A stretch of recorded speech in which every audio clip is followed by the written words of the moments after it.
Hey guys, good afternoon. Welcome back to my channel. My name is Lerato, your procurement and supply chain specialist and a business coach. Let's talk about why suppliers get blacklisted, what are the conditions of being blacklisted, and how to avoid being blacklisted, because sometimes people, they don't know, but unfortunately there's some mistakes that are just costly in life. You cannot afford to be making those mistakes. The first one, breach of a contract. Let's call it a material breach in a contract, meaning you did not deliver products that were approved, or they are defect, or there is something so major that you've done in a contract that, you know what, abuna forgiveness.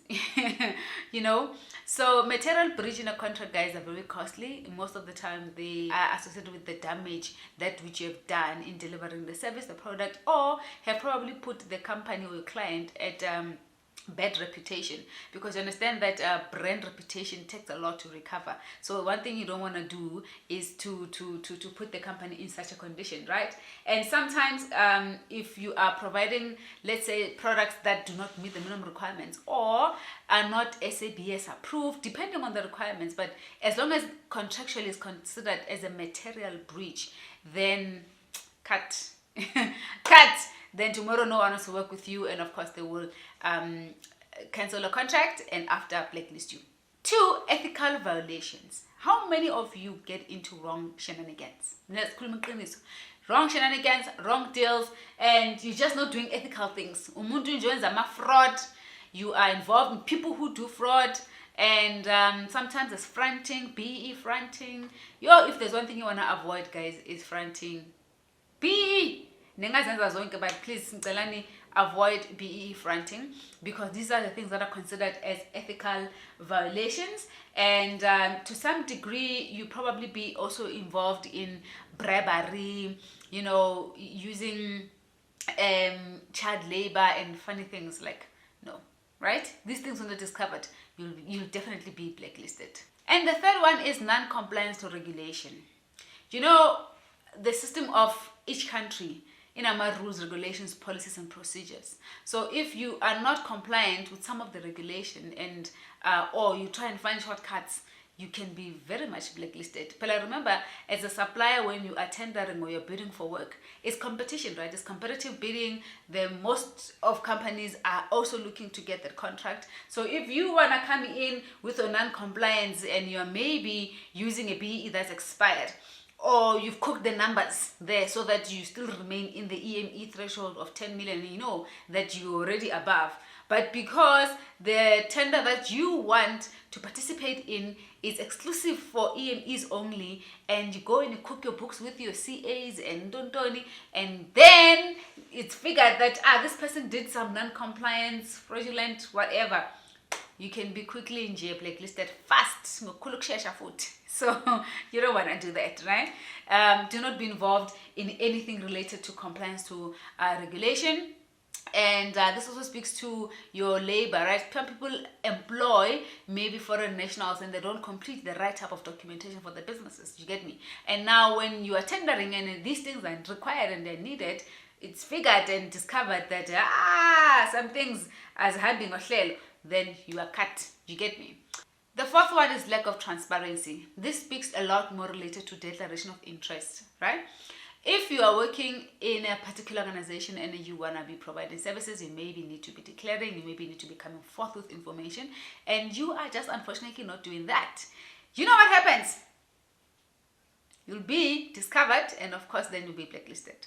So if you're not forthcoming, you're not open, you are hiding things, your transparency thing is shaky, there's no integrity, these things, guys, they contribute to the issues of considering a vendor to be blacklisted, because who wants to work with a supplier that is dishonest? They don't have morals, integrity, so these things, they contribute, right? There's also poor performance. Let's talk about that. Poor performance, if you are given KPIs in a contract to deliver particular services and or products and ship things there and there, and you don't meet your minimum requirements or your KPIs or critical success factors, all you do is to just give the business headache, is to just give procurement people headaches. Like, so I'm telling you, supply. You know that those suppliers that are just funny, man, like they're not abathembakali at all, they're just everything wrong in between, and it's just poor performance, right? You're not meeting the minimum requirements, you're not meeting the threshold that was set for you. If we said deliver this time tomorrow by when, you don't do it properly, that can also lead to your contract being terminated, and as a result, actually the company can decide to just blacklist you because you're just unreliable. You don't want to be that person, of course, right? And the last thing I wanted to also mention is wrong association. Hey, this one, guys. Let me actually sit properly. Wrong associations. If there is third-party risk analysis being done and your name seemingly appears with wrong kind of suppliers that were found to be a problem, nationally or internationally, and were flagged as a high risk, and your name is there, or your company name is there, your directors' names are there, by association, you are guilty by association. Even you are guilty by suspicion. In this case, you'll be guilty by association. So check your association sometimes. Limit the type of things that will put you in trouble in future by being in the wrong spaces, the wrong people that are doing wrong things.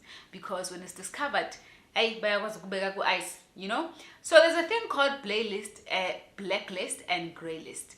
Some companies, when they find these type of things, they will decide, let's put you on ice a bit. We don't want to remove you, but we're not going to do business with you for first year until the dust settles down, until this and that happens.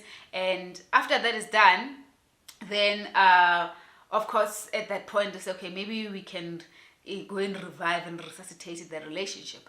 But others, blacklist, but cut, you see.